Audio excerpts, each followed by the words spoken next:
محرم الحرام کا مہینہ ختم ہو گیا. اب اسلامی مہینوں میں سے دوسرا مہینہ صفر المظفر یہ شروع ہوا ہے.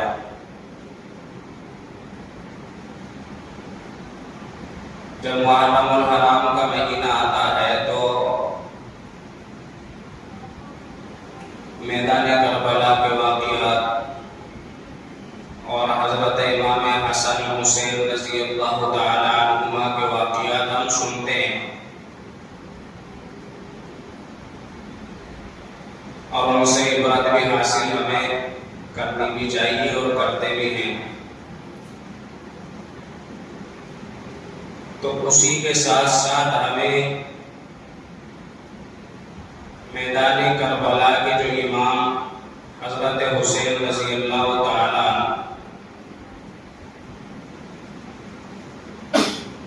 ان کو جو اتنا بڑا مقام ملا ہے تو ان کے پیچھے کس کس کی قربانیاں ہیں اور کس کس کی محنتیں ہیں وہ بھی ہمیں یاد رکھنی چاہیے.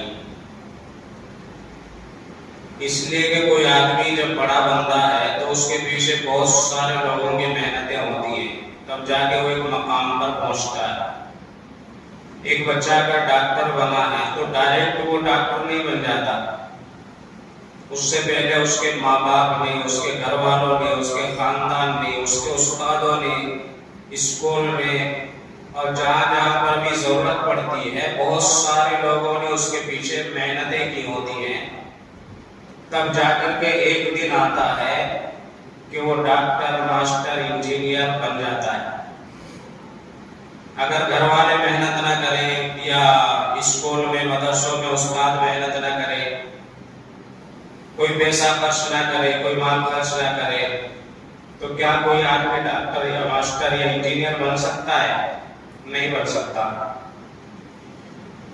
تو اس لیے اگر کوئی بڑے مقام پہ پہنچا ہے تو صرف اسے نہیں یاد کرنا چاہیے بلکہ اس کے پیچھے جن لوگوں نے محنتیں کی ہیں ان کو بھی یاد رکھنا چاہیے.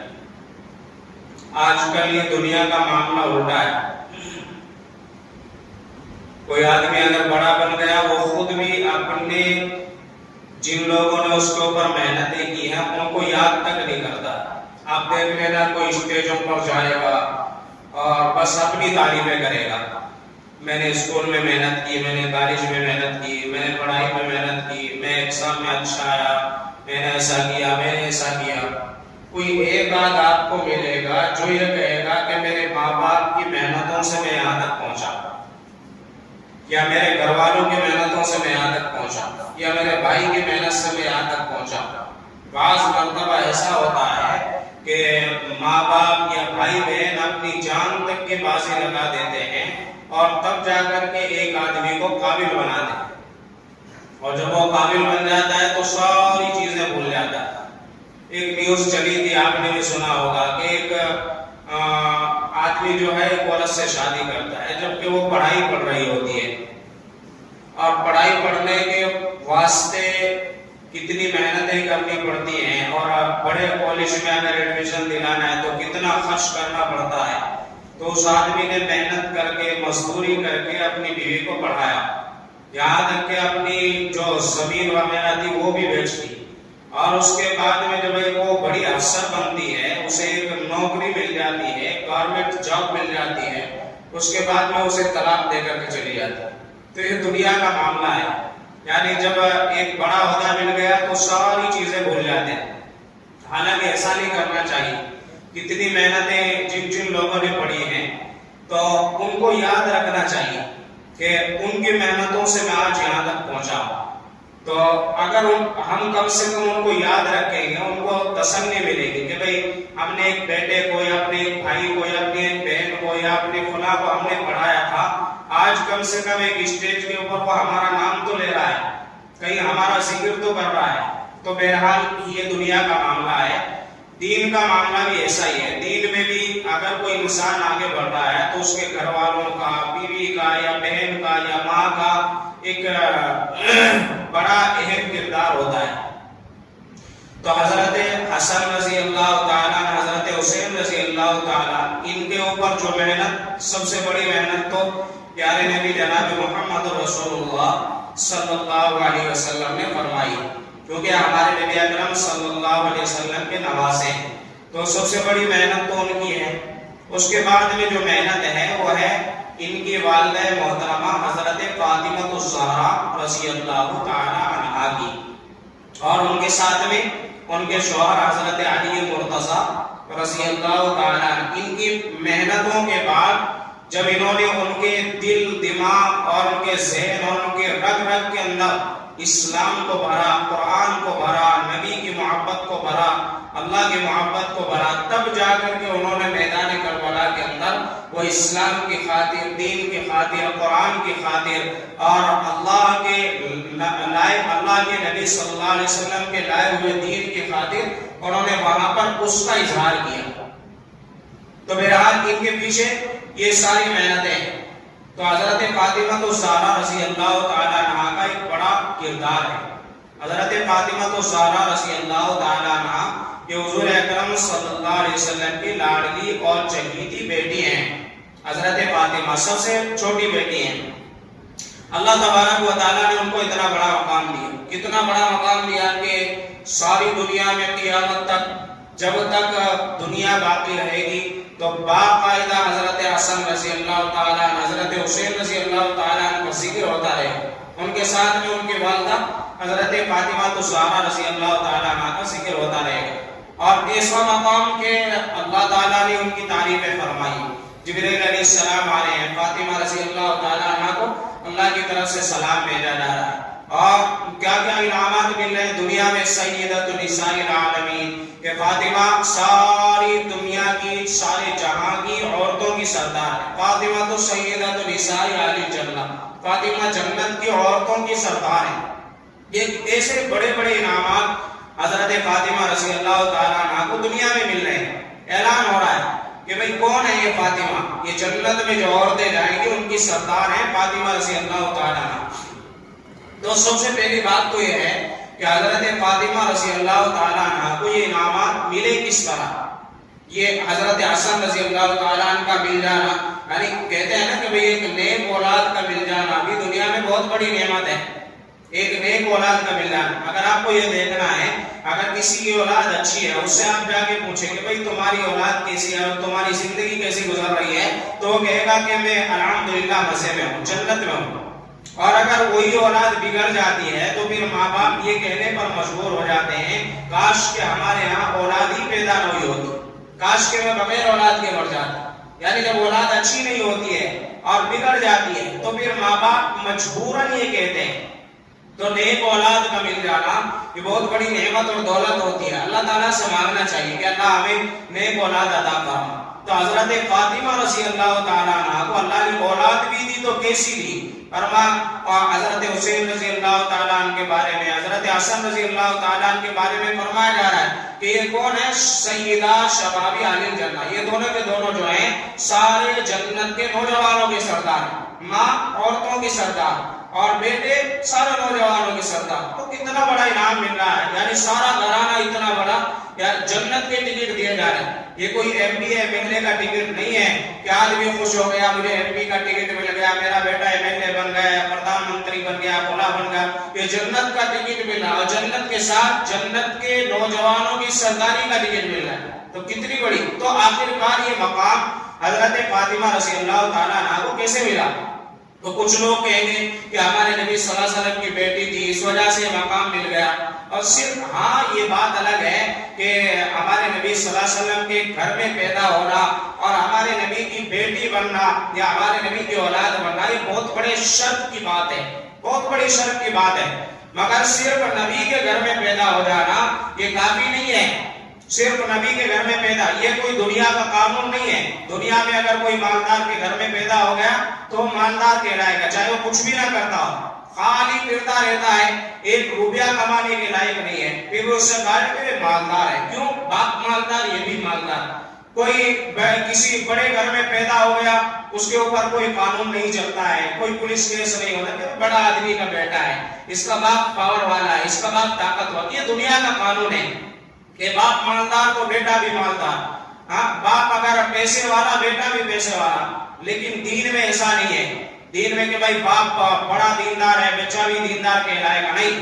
باپ اگر اپنے اعمال اچھے کر رہا ہے تو باپ دیندار، بیٹا اگر اعمال اچھے کرے گا تو بیٹا دیندار ہے، ورنہ صرف باپ کی وجہ سے دیندار نہیں بن سکتا کہ بھئی چلو باپ جنت میں گیا بہت اچھے کام کرتا تھا بیٹوں کو بھی لے کے چلا جائے گا، اللہ بھی فرمائے گا کہ چلو بھئی باپ کے ساتھ میں بیٹے بھی چلے گا۔ ایسا نہیں ہے، یہ دنیا کا قانون وہاں نہیں چلے گا، آخرت میں قانون چلے گا۔ باپ نے اچھا عمل کیا باپ بخشا جائے گا، بیٹے نے اچھا عمل کیا بیٹا جائے گا باپ نہیں جائے گا، تو وہاں اپنے اپنے بارے میں حساب ہوگا۔ تو اس لیے صرف یہ کہنا کہ نبی کا بیٹا یا نبی کی بیٹی کافی نہیں ہے۔ میں نے گزشتہ جمعے میں شاید آپ کو بتایا تھا کہ حضرت نوح علیہ السلام کا بیٹا سبا بیٹا تھا، سبا بیٹا ایمان نہیں لایا تھا، تو نوح علیہ السلام نے بار بار سمجھا، بار بار ایمان نہیں لایا، اور جب اللہ تبارک و تعالیٰ نے پھر عذاب بھیجنے کا فیصلہ فرمایا تو حضرت نوح علیہ السلام نے آخر میں بھی اسے سمجھایا کہ میں بیٹا ایمان لیا، تو اس نے کیا جواب دیا تھا کہ جب وہ عذاب آئے گا نا تو میں پہاڑ کے اوپر چلا جاؤں گا، اور وہ آخرکار وہ کشتی کے اندر سوار بھی ہوا، اور پھر اللہ کا عذاب آیا اور بغیر ایمان کے وہ غرق ہوا اور ہمیشہ ہمیشہ جہنم کے اندر جائے۔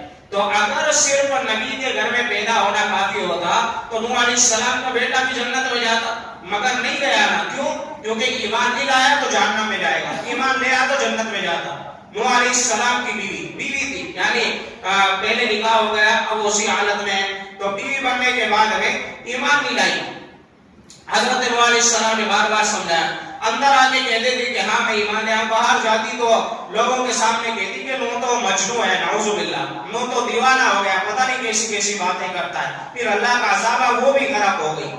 لوط علیہ السلام کی بھی، لوط علیہ السلام اللہ کے پیغمبر، ان کی بھی ایمان نہیں لائی۔ تو یہ سارے واقعات ایسے ہیں کہ حالانکہ نبی کے گھر میں پیدا ہو رہے مگر ایمان نہیں لائے تو کوئی فائدہ نہیں ہے۔ کل قیامت کے دن یہ نہیں کہا جائے گا کہ چلو بھائی تم نبی کے گھر والے ہو تم بھی جنت میں چلے جاؤ۔ ہاں فرعون کی بیوی، فرعون کتنا بڑا ظالم اور کتنا بڑا جابر ہے، اور قیامت کے دن فرعون کو جہنم کے اندر ڈالا جائے گا، لیکن اس کی بیوی حضرت آسیہ رضی اللہ تعالیٰ عنہ وہ ایمان لے آئی تو اللہ تعالیٰ ان کو جنت میں بھیجے گا۔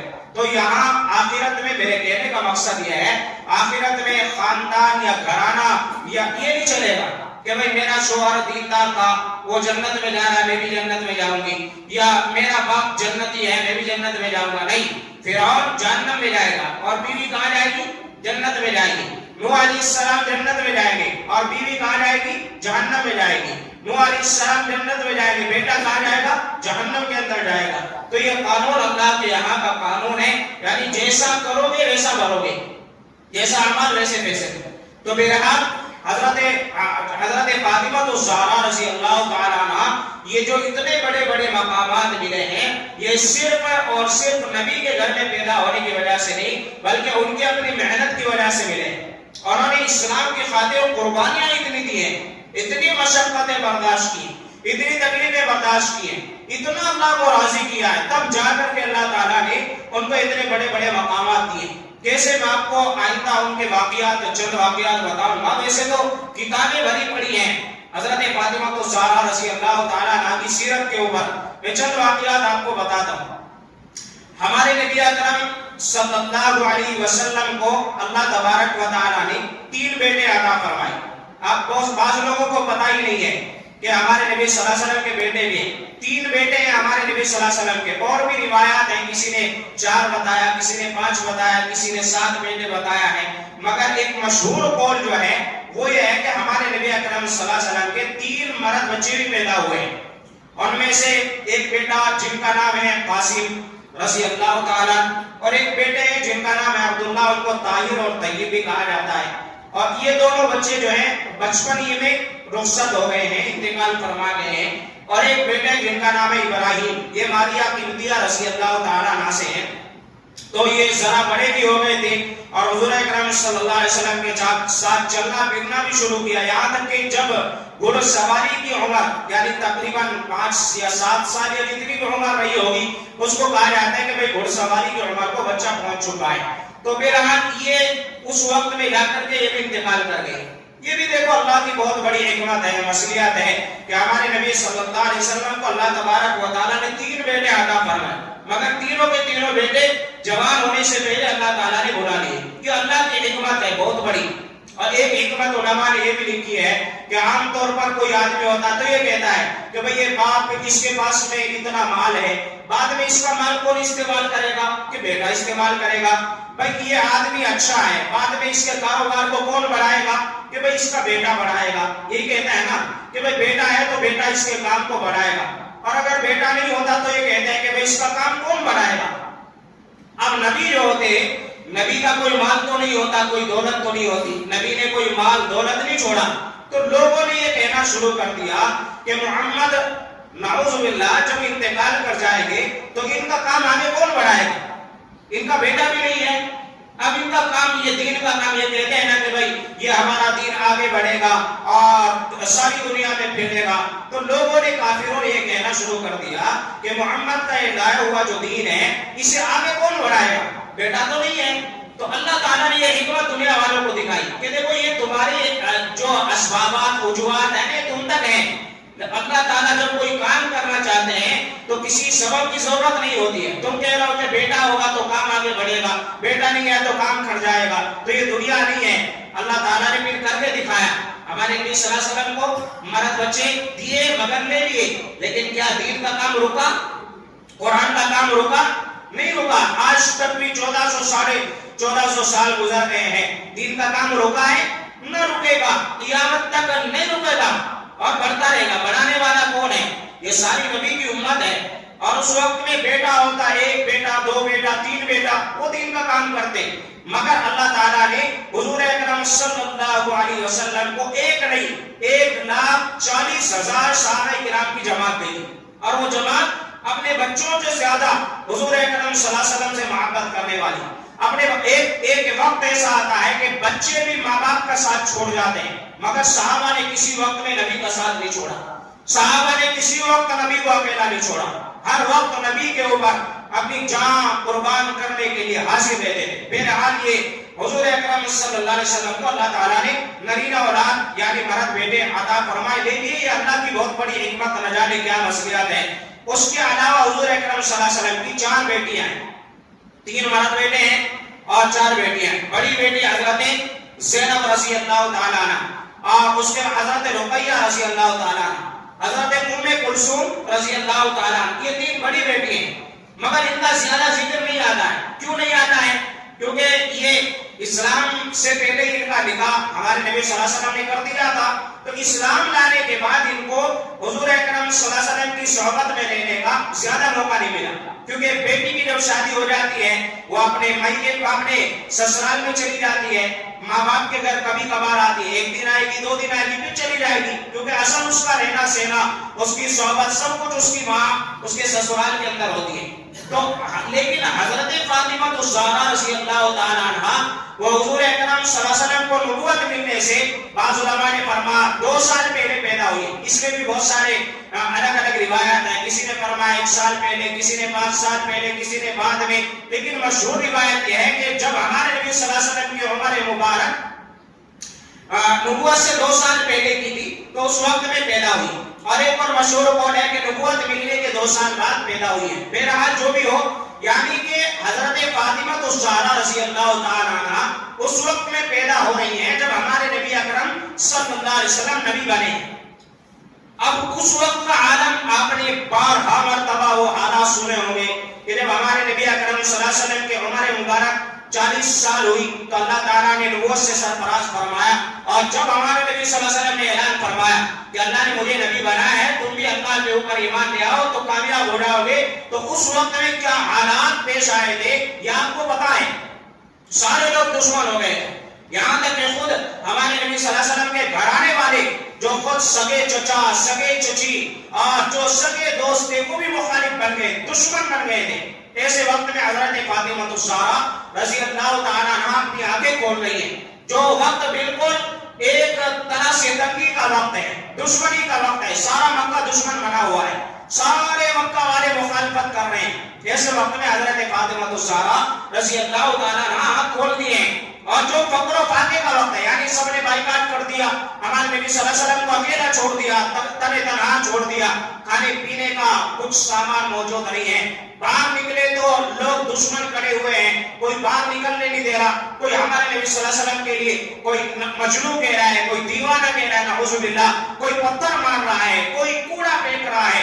اس سارے حالات اس وقت میں پیش آ رہے ہیں جب حضرت فاطمہ رضی اللہ تعالیٰ عنہ ہمارے نبی اکرم صلی اللہ علیہ وسلم کے گھر مبارک میں تشریف لا رہی ہیں۔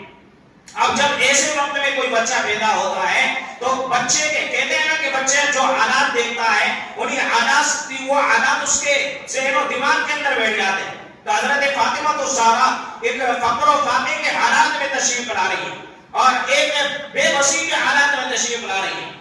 لیکن ایسے وقت میں حضرت فاطمہ الزہرا رضی اللہ تعالیٰ عنہ نے ہمارے نبی اکرم صلی اللہ علیہ وسلم کی ایک ایک چیز کو دیکھا ہے، ایک ایک طریقے کو دیکھا ہے، ہر ایک سنت کو اپنایا ہے۔ یہاں تک کہ فرمایا کہ جب ہمارے نبی اکرم صلی اللہ علیہ وسلم باہر تشریف لے جاتے اور لوگ برا بنا دیتے، صبح سے شام تک لوگوں کو دعوت دیتے رہتے، اے لوگوں آ جاؤ، قرآن کی طرف آ جاؤ، نماز کی طرف آ جاؤ، ایمان کی طرف آ جاؤ، اللہ کی طرف آ جاؤ، یہ دعوت دیتے پھرتے، صبح سے شام ہو جاتی اور چہرے مبارک گرد آلود ہو جاتا، کپڑے سارے گرد اور دھول سے بھر جاتے۔ تو اس کے بعد میں جب شام کے وقت ہمارے نبی اکرم صلی اللہ علیہ وسلم تشریف لاتے تو حضرت فاطمہ الزہرا رضی اللہ تعالیٰ، چھوٹی بچی، معصوم بچی ہیں، تو اپنے چھوٹے چھوٹے ہاتھوں سے ہمارے پیارے نبی صلی اللہ علیہ وسلم کے کپڑوں سے دھول اتارتی اور چہرے سے مٹی کو یوں ہٹاتی اور پھر فرماتی کہ ابا جان یہ کیا ہو رہا ہے؟ تو ہمارے نبی صلی اللہ علیہ وسلم پھر فرماتے بیٹی صبر کرو، ایک دن آئے گا تیرے نبی کا لایا ہوا دین یہ ہر کچے پکے مکان میں پہنچ کے رہے گا۔ اور ایک ایسا ہی ہوا، آج الحمدللہ ساری دنیا میں آپ چلے جائیں، دنیا میں کوئی ملک، کوئی کونا، کوئی چپا ایسا نہیں ہے کہ جہاں اسلام نہ پہنچا ہو، جہاں قرآن نہ پہنچا ہو، جہاں نبی کا لایا ہوا دین نہ پہنچا ہو۔ آج ہر جگہ پر الحمدللہ دین اسلام کو ماننے والے موجود ہیں۔ یہاں تک کہ آپ جنگلوں میں چلے جاؤ، جو لوگ جنگلی ہیں ان کا انسانوں سے کوئی لینا دینا نہیں ہوتا ہے، وہ نہ انسانی زبان بولتے ہیں نہ وہ ہماری طرح کھانا کھاتے ہیں، وہ بس پہاڑوں میں جنگلی زندگی گزار رہے ہوتے ہیں، لیکن اللہ اکبر کبیرہ ان لوگوں تک بھی اسلام پہنچ چکا ہے الحمدللہ، اور وہ لوگ بھی مسلمان ہوئے ہیں۔ انہوں نے خود کہا ہے پھر کہ ہم تو جانور اپنے آپ کو سمجھتے تھے، مگر اسلام جب ہمارے پاس میں پہنچا تو اب ہمیں پتا چلا کہ ہم جانور نہیں، ہم انسان ہیں، اور انہوں نے بھی اپنی زندگیاں بدلی ہیں۔ تو یہ ہمارے نبی اکرم صلی اللہ علیہ وسلم کے اس وقت کے زبان مبارک سے نکلے ہوئے جملے آج سچ ہو رہے ہیں۔ حضرت فاطمہ الزہرا رضی اللہ تعالیٰ عنہ اس وقت میں یہ سارے حالات دیکھتی اور نبی کے چہرے انور سے وہ دھول اتارتی جاتی، مٹی اتارتی جاتی اور دعا کرتی جاتی اپنے ابا جان کے واسطے، چھوٹے چھوٹے ہاتھ اٹھاتی، اور ہمارے نبی اکرم صلی اللہ علیہ وسلم کے آنسوؤں کو حضرت فاطمہ نے دیکھا ہے، ہمارے نبی کے رونے کو حضرت فاطمہ نے دیکھا ہے، ہمارے نبی کے ہر ایک غم کو حضرت فاطمہ نے دیکھا ہے۔ اس وجہ سے وہ سارے غم انہوں نے اپنے اندر لیے، وہ سارے آنسو انہوں نے اپنے اندر لیے، اور کبھی کوئی فرمائش نہ کرتی، جیسے بچے ہوتے ہیں نا، آج بچے ہوتے ہیں کہ بھائی فلاں ابا جان مجھے فلاں چیز چاہیے، حضرت فاطمہ نے کوئی فرمائش کبھی نہیں فرمائی، کیونکہ پتہ کا حالات ایسے ہیں۔ ایک مرتبہ کا واقعہ، اللہ تعالیٰ نے بھی بہادری بھی ایسی، بہادر تو اللہ تعالیٰ نے ایسی بہادری عطا فرمائی۔ ایک مرتبہ ہمارے نبی اکرم صلی اللہ علیہ وسلم خانہ کعبہ کے پاس میں نماز ادا فرمائے تو ابو جہل لعنت اللہ علیہ، دشمن خدا دشمن رسول وہاں پر کھڑا ہوا ہے، کہنے لگا دیکھو دیکھو کون ہے، محمد آیا ہے، اور ہمارے نبی اکرم صلی اللہ علیہ وسلم نے نماز کی نیت باندھی اور نماز پڑھنا شروع کر دیا۔ تو اس نے ان لوگوں کو بلایا، سب نے شراب پی رکھی تھی، سب نشے میں بالکل دھت ہو چکے تھے، ان لوگوں کو بلایا اور بلانے کے بعد میں کہا آج میں ایک بہت بڑا انعام دوں گا، کوئی اگر میرا ایک کام کر دے گا۔ تو سب نے کہا کیا کام کرنا ہے؟ کہنے لگا دیکھو ایک اونٹ انہوں نے کاٹا ہے اور اس اونٹ کی جو غلاظت ہے، جو اوجڑی ہے وہ وہاں پر پڑی ہوئی ہے، اسے اٹھا کے لاؤ اور نعوذ باللہ محمد کے اوپر ڈال دو. اس میں سے عقبہ ابن ابی معیط یہ ظالم تھا, بدتر تھا, اللہ کی لعنت اس کے اوپر برسے. وہ ظالم کہنے لگا مجھ سے زیادہ کون اس کام کو کرنے کے لائق ہے. چنانچہ وہ گیا اور جانے کے بعد اس غلاظت کو اس نے اٹھایا اور اٹھا کر کے لایا, اور جب ہمارے نبی اکرم صلی اللہ علیہ وسلم سجدہ مبارک میں گئے تو اس ظالم نے آ کے کمر کے اوپر اس غلاظت کو رکھ دیا. چنانچہ ہمارے نبی اکرم صلی اللہ علیہ وسلم ہل نہ سکے اور اسی طرح سجدے کے اندر پڑے رہے اور ظالم وہ مذاق اڑاتے رہے اور چیخیں مارتے رہے. تو ایک صحابی رضی اللہ تعالیٰ فرماتے ہیں کہ وہ اس وقت میں نیا اسلام لایا تھا, تو میرے اندر تو ہمت نہ ہوئی کہ ان ظالموں کے سامنے جا کے میں وہ ہٹا سکوں. تو میں سیدھا حضور اکرم صلی اللہ علیہ وسلم کے گھر میں گیا اور جانے کے بعد میں نے آواز دی کہ اس طرح ہو رہا ہے. تو اندر سے حضرت فاطمہ رضی اللہ تعالیٰ عنہ ایک دم باہر نکلی اور بڑی تیز رفتاری کے ساتھ میں آئی اور آ کر کے سب سے پہلے اپنے ابا جان کے اوپر سے وہ غلاظت کو ہٹایا اور اس کے بعد میں پھر ان کی طرف رخ کیا. اور بڑے بڑے جو سرداران کھڑے ہوئے تھے, ابو جہل تجھے شرم نہیں آتی, اور تجھے شرم نہیں آتی ہے, فلاں فلاں فلاں, تو ہلاک ہوگا, برباد ہوگا, ایسے ایسے الفاظ کہے. لکھا ہے کتابوں کے اندر کہ حضرت فاطمہ تو زہرا رضی اللہ تعالیٰ بچی ہے ابھی, مگر جس بہادری سے بات کی کسی کے اندر ہمت نہ ہوئی کہ حضرت فاطمہ تو زہرا رضی اللہ تعالیٰ عنہ کی بات کا جواب دے سکے, اور وہ سارے کے سارے وہاں سے بھاگے. تو ایسی اللہ تعالیٰ نے بہادری عطا کرا, تبھی تو جا کے حضرت حسین رضی اللہ تعالیٰ جیسا بہادر بیٹا حضرت فاطمہ تو زہرا رضی اللہ تعالیٰ عنہ کو ملا ہے. تو یہ سے پھر اپنے باپ کو اٹھا کے پھر گھر میں لے کے آئی. تو ایسے ایسے حالات سے گزری ہیں حضرت فاطمہ تو زہرا رضی اللہ تعالیٰ عنہ. بڑی محبت فرماتی اپنے نبی, اپنے ابا جان ہمارے نبی صلی اللہ علیہ وسلم سے بڑی محبت فرماتی, جان اشارہ کرنے کے لیے تیار رہتی. اور حضور اکرم صلی اللہ علیہ وسلم بھی بڑی محبت فرماتے. ایک مرتبہ فرماتے ہیں کہ حضرت فاطمہ بچی ہیں, کھیل رہی ہوگی, کچھ بات ہوئی ہوگی, تو ابو جہل ظالم نے ایک زور سے تھپڑ مار دیا اور دوڑی ہوئی اپنے ابا جان کے پاس میں گئی, اور جانے کے بعد میں پھر ابا جان کو بتلا, ابا جان اس نے ایسا کام کیا ہے. تو حضور اکرم صلی اللہ علیہ وسلم نے فرمایا جاؤ ابو سفیان کے پاس جاؤ. یعنی ابو سفیان حضور اکرم صلی اللہ علیہ وسلم کے چچا ہیں, حضرت فاطمہ الزہرا رضی اللہ تعالیٰ عنہ کے دادا ہوتے ہیں.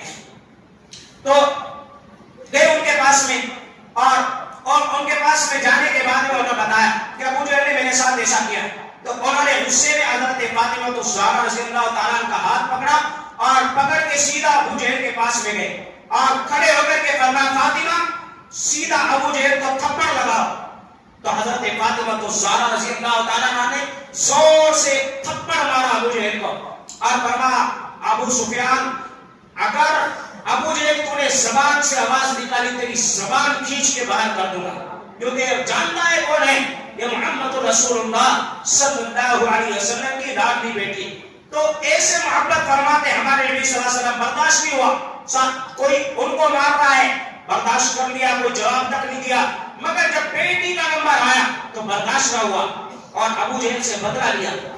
تو یہ ہے حضرت فرماتے کتابوں کے اندر لکھا ہے کہ جب بھی ہمارے نبی اکرم صلی اللہ علیہ وسلم نماز کے لیے تشریف لاتے تو نماز ادا فرماتے تو حضرت فاطمہ الزہرا رضی اللہ تعالیٰ عنہ ایک چھوٹی سی تسبیح ہاتھ میں لیے دروازے کے اوپر انتظار فرماتی رہتی, جیسے چھوٹا بچہ ہوتا ہے نا اس طرح انتظار فرماتی رہتی. اور جیسے ہی اندر ہمارے نبی اکرم صلی اللہ علیہ وسلم آگے آواز لگاتے اور سلام فرماتے تو فوراً دوڑ کے آتی اور ہمارے نبی اکرم صلی اللہ علیہ وسلم حضرت فاطمہ الزہرا رضی اللہ تعالیٰ عنہ کو سینے سے لگا لیتے اور محبت فرماتے. روزانہ 5 مرتبہ جس بیٹی کو کون جناب محمد رسول اللہ صلی اللہ علیہ وسلم اپنے سینے سے لگا رہے ہو تو اس کا مقام کتنا نرالا ہے, اس کی شان کتنی نرالی ہے, اس کی عظمت کتنی نرالی ہے. فرماتے ہیں جب کہیں جاتے اس طرح انگلی پکڑ لیتے اور حضرت فاطمہ الزہرا رضی اللہ تعالیٰ عنہ چھوٹے چھوٹے پیروں سے ابا جان کے پیچھے جاتی. تو اس طرح تربیت فرمائی ہے ہمارے نبی اکرم صلی اللہ علیہ وسلم نے حضرت فاطمہ الزہرا رضی اللہ تعالیٰ. حضرت خدیجہ رضی اللہ تعالیٰ عنہ ان کی والدہ ہیں, مگر 9 سال کی عمر ہے, ماں کا انتقال ہو گیا. اب ماں کا پیار نہیں ملا تو جو ماں کے کام ہوتے ہیں وہ کام حضور اکرم صلی اللہ علیہ وسلم نے اپنی بیٹی کے ساتھ ادا فرمائے. ایک بات سکھائی ہے ایک ایک مسئلہ سکھایا ہے، ایک ایک چیز سکھائی ہے، کس طرح لینا ہے، کیسا کرنا ہے، یہاں تک کہ کم عمر میں ایک ماہرہ کاملہ عالمہ بن گئی۔ کتنی عورتوں کو مسائل سکھائے، جنہیں غسل کرنا نہیں آتا انہیں غسل کرنا سکھایا، جنہیں وضو کرنا نہیں آتا انہیں، آج بھی کتنی عورتیں ایسی ہیں غسل تک کرنا نہیں آتا ہے، بچیاں ہو جاتی ہیں، شادی ہو گئی، بچے ہو گئے، مگر ان سے پوچھا جائے غسل کا طریقہ بتاؤ، غسل کا طریقہ تک نہیں آتا ہے۔ یہ تو آج کا ماحول ہے، جبکہ آج اسلام الحمدللہ پہنچا ہوا مدرسے بھی ہیں، مگر اس وقت میں نیا نیا اسلام تھا، عورتوں کو کچھ معلوم نہیں تھا، وہاں تو بت پرستی اور شرک کا ماحول تھا۔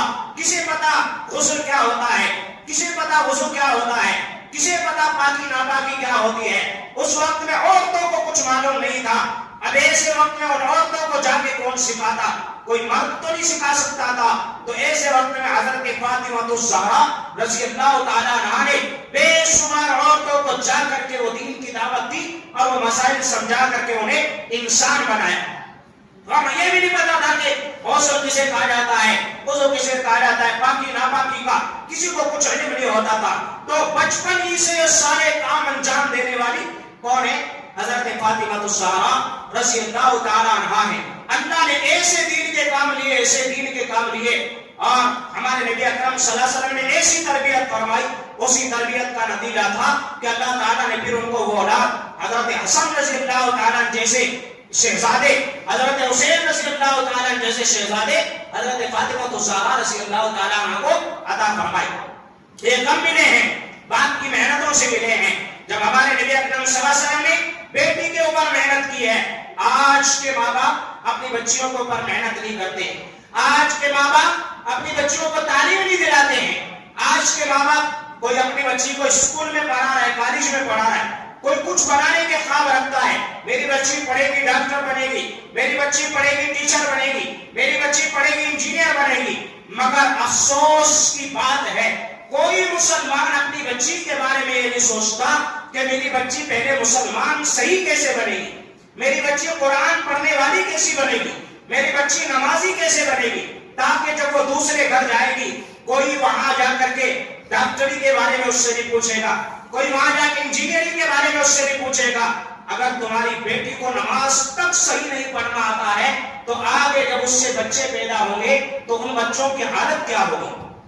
وہ بچے نہیں پوچھیں گے امی جان تم ڈاکٹر ہو کیا ہو، تمہاری بچی کو نماز تک پڑھنا نہیں آتا ہے، تمہاری بچی کو غسل تک کرنا تم نے نہیں سکھایا ہے، تمہاری بچی کو وضو کا طریقہ تم نے نہیں سکھایا ہے، تو اگر ساری دنیا کی دولت تم نے دے دی مگر اپنی بچی کو دین کی تعلیم تم نے نہیں دی ہے تو یاد رکھو تم نے اپنی بچیوں کے اوپر ظلم کیا ہے۔ آج کل یہی ہو رہا ہے، آج کل رشتے ٹوٹ جا رہے ہیں، آج کل ذرا ذرا سی بات پر خلے ہو رہے ہیں، طلاق ہو رہی ہیں۔ ان ساری چیزوں کی وجوہات جانتے ہو کیا ہے؟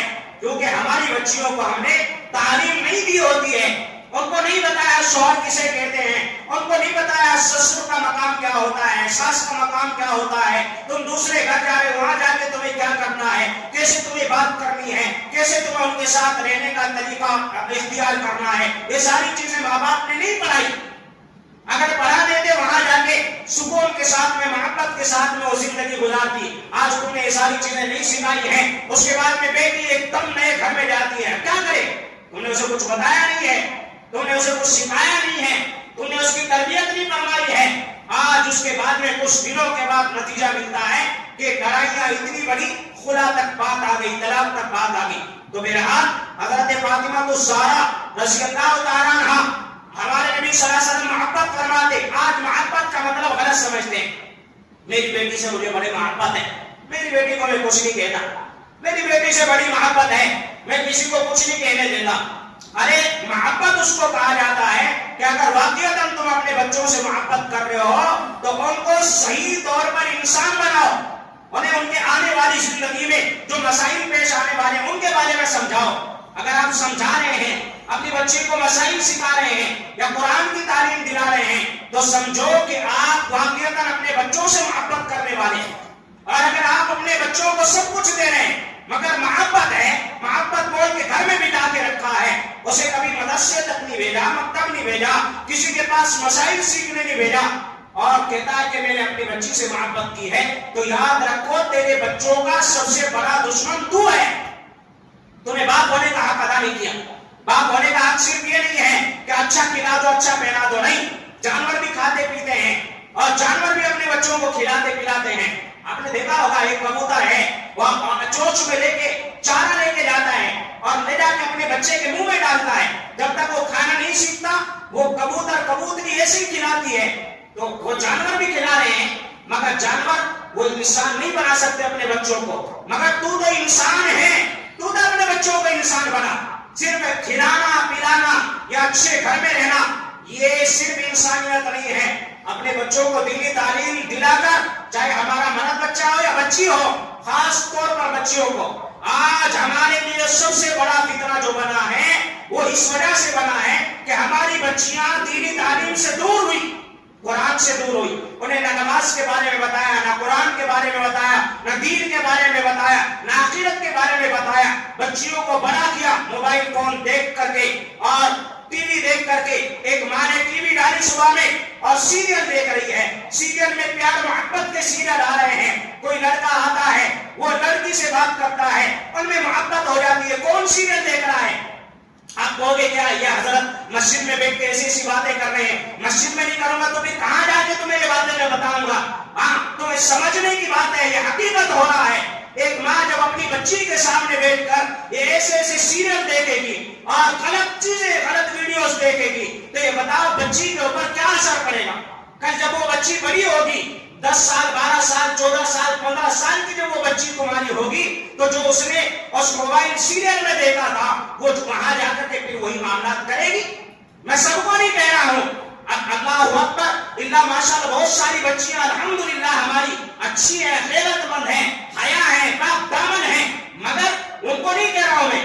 آج کل اتنے معاملات سننے میں آتے ہیں، لاکھوں کی تعداد میں ہماری بچیاں جو دین سے دور ہو جا رہی ہیں، غیروں کے ساتھ میں چلی جا رہی ہیں، اپنا مذہب بھی چھوڑ رہی ہیں، اپنا دین بھی چھوڑ رہی ہیں، اپنا خاندان بھی چھوڑ رہی ہیں. ان کی وجوہات آپ کو پتا ہے کیا ہے؟ وہ سب وجوہات گھر میں ماں باپ کی وجہ سے. ماں باپ نے بچیوں کے ہاتھ میں بڑے بڑے موبائل فون دے دیے. نہ کوئی ماں پوچھ رہی ہے تو موبائل فون میں کیا چلا رہی ہے، کیوں چلا رہی ہے، کیا مطلب تیرا موبائل فون چلانے کا، تجھے کیا کام ہے؟ اگر پڑھائی کرنی ہے کتابوں سے پڑھو. اس سے پہلے 8-10 سال پہلے آپ چلے جاؤ، موبائل فون تھے نہیں تھے تو کیا پہلے کوئی پڑھائی نہیں کرتا تھا؟ کیا پہلے کوئی ڈاکٹر نہیں بنتا تھا؟ کیا پہلے کوئی انجینئر نہیں بنتا تھا؟ کیا سارے کے سارے آپ موبائل میں پڑھ کر ہی انجینئر بنے ہو؟ کیا موبائل میں پڑھ کر ہی آپ یہاں تک پہنچے ہو؟ تو آپ بھی بچوں سے کہو پڑھنا ہے کتابوں میں پڑھو. موبائل میں امی جان میں موبائل میں کتابیں پڑھ رہی ہوں، وہاں کتابوں کے بجائے چیٹنگ چل رہی ہوتی ہے. یہ سب کو نہیں کہہ رہا ہوں، کوئی اپنے آپ کے اوپر بات نہ لے، مگر عام طور پر ایسے ماحول آج پیدا ہو گئے ہیں، فتنے ایسے پھیلائے جا رہے ہیں کہ ہماری بچیوں کو جال میں پھنسایا جا رہا ہے. ان کو لالچ دیا جاتا ہے کہ تمہاری زندگی میں آئندہ جنت بنا دوں گا اور میں تمہیں مال بھی دوں گا، میں تمہیں بینک بیلنس بھی تمہارا بنا دوں گا، تمہیں جاب بھی دلاؤں گا. ایسے لالچ دیے جاتے ہیں. اب وہ ہماری معصوم بچی ہے، 14 سال 15 سال 17 سال کی عمر، یہ ایک معصوم ہوتی ہے. کاش کہ تم اپنی بچی کو لالچ دے کے پیار محبت کر کے اچھا بنا لیتے، مگر تم نے نہیں بنایا تو آج دوسرے نے لالچ دے کر تمہاری بچی کو اپنے جال میں پھنسایا اور لے کر کے چلا گیا. نہ دنیا کا چھوڑا نہ دین کا چھوڑا. اور اس کے بعد میں 2 مہینے 3 مہینے کے بعد خبر آتی ہے کہ بچی کو جو لے کر کے گیا تھا اس نے مار دیا ہے، قتل کر دیا ہے، جلا دیا ہے یا ٹکڑے ٹکڑے کر دیا ہے. یہ حالات سننے میں آ رہے ہیں کہ نہیں آ رہے ہیں؟ تو میرے بھائیوں، میرے کہنے کا مقصد یہ ہے کہ ہم اپنے بچیوں کی اپنے گھروں میں تربیت کریں اور ان کو سمجھائیں. اگر آپ کو پڑھانا ہے پڑھاؤ، منع نہیں ہے، شریعت میں منع نہیں کیا گیا. تو اپنی بچی کو کالج میں پڑھانا چاہتے ہو پڑھاؤ، جس کالج میں پڑھانا چاہتے ہو پہلے اس کا ماحول دیکھو، ماحول کیسا ہے، پڑھانے والے کیسے ہیں. اچھا ماحول ہے وہاں پڑھاؤ، اچھا ماحول نہیں ہے مت پڑھاؤ. پھر آپ کی بچی کس وقت میں گھر سے نکل رہی ہے ساتھ میں لے کر کے جاؤ، کس وقت میں آ رہی ہے ساتھ میں لے کے آؤ، کس کے پاس بیٹھ رہی ہے. اگر کوئی لڑکی ہے اس کے پاس تمہاری بچی بیٹھ رہی ہے، اس کے دیکھو اس کے حالات کیسے ہیں، وہ دیندار ہے، اپنی بچی کو بیٹھنے دو. کیونکہ دیندار کے پاس بیٹے کی دین سیکھے گی. مگر کوئی بچی ایسی ہے اس کے عادات اخلاق اچھے نہیں ہیں, آپ کو معلوم ہو گیا, آپ کی بچی کو تنبیہ کرو, ہمیں اس کے پاس طرح بیٹھنا اچھا نہیں ہے, اس کے پاس بیٹھنا بند کرو. یہ چھوٹی چھوٹی چیزیں ہوتی ہیں جن کے اوپر ماں باپ اگر شروع سے تنبیہ کر دیں تو ہماری بچی ہماری حفاظت کے اندر رہے گی. مگر ان چھوٹی چھوٹی چیزوں کو ماں باپ اگنور کر دیتے ہیں, کل ہماری بچی بڑا قدم اٹھا لیتی ہے. اب ہم خون کے آنسو روتے ہیں کہ ہماری بچی آ جا, تو وہ کہتی ہے میں نہیں جانتی تم کو, تم کون ہو. تو یہاں تک ہماری بچی اگر پہنچی ہے یہ ماں باپ کی وجہ سے پہنچی ہے. تو ماں خود دیندار بنے, اپنی بچوں کے سامنے گھروں میں ٹی وی نہ چلاؤ, سیریل نہ چلاؤ, یہ الٹی سیدھی چیزیں نہ دیکھو. اگر آپ نے گھر میں ٹی وی لگایا ہے اس کا صحیح استعمال کرو. حضرت فاطمہ الزہرا رضی اللہ تعالیٰ عنہ کی سیرت لگاؤ, اس میں پتا چلے گا ہماری بچیوں کو کہ کیسے گھر میں رہا جاتا ہے, کیسے پردہ کیا جاتا ہے, کیسے پاک دامن بنا جاتا ہے, باپ کی عزت کیا ہوتی ہے, ماں کی عزت کیا ہوتی ہے, خاندان کی عزت کیا ہوتی ہے. وہ ساری چیزیں ہماری بچیوں کے اندر اترے گی. پھر کل اگر کوئی ہماری بچی کو غلط قدم پر لے جانے کی کوشش کرے گا تو وہ کہے گی کہ میں اپنے باپ کی عزت کرتی ہوں, میں اپنے خاندان کی عزت کرتی ہوں اور میں مسلمان ہوں. حضرت فاطمہ الزہرا رضی اللہ تعالیٰ عنہا کے میں طریقے پر چلنے والی. آج تم نے اسے ٹی ویوں میں جس ہیروئن کو دکھایا ہے وہ اسی ہیروئن کو اپنا رہی ہے. کپڑے کیسے پہن رہی ہے کہ میں نے دیکھا ٹی وی کے اندر پورا ہیروئن نے ایسے کپڑے پہنے تھے, آج ہماری بچی بھی ایسے کپڑے پہن رہی ہے. تمہاری بچی نے اپنے بالوں کا اسٹائل کیسا بنایا, کیا کبھی تم نے پوچھا کیوں بنایا؟ کہ میں ٹی وی کے اندر دیکھا اس کا ہیئر اسٹائل ایسا, میں نے بھی ایسا ہی بنا دیا. آج جب وہ اسٹائل کو اپنا رہی ہے کل اسی طریقے پر تمہاری بچی تمہیں چھوڑ کے چلی جائے گی. اس وجہ سے میرے بھائیوں اپنی بچیوں کی حفاظت کرو, اپنی بچیوں کے دین کی حفاظت کرو, ان کے ایمان کی حفاظت کرو. اس کے واسطے اپنا گھر کا ماحول صحیح بناؤ اور پھر اس کے بعد میں جب ہماری بچی بڑی ہو جائے تو پھر اس کا صحیح جگہ صحیح رشتہ دیکھ کر کے نکاح کر دو. اب تمہاری ذمہ داری مکمل ہو گئی ہے, اب اس کے بعد میں اس کی زندگی وہ اچھی سکون کے ساتھ میں جیے گی. لیکن آج کل تو ایسا مسئلہ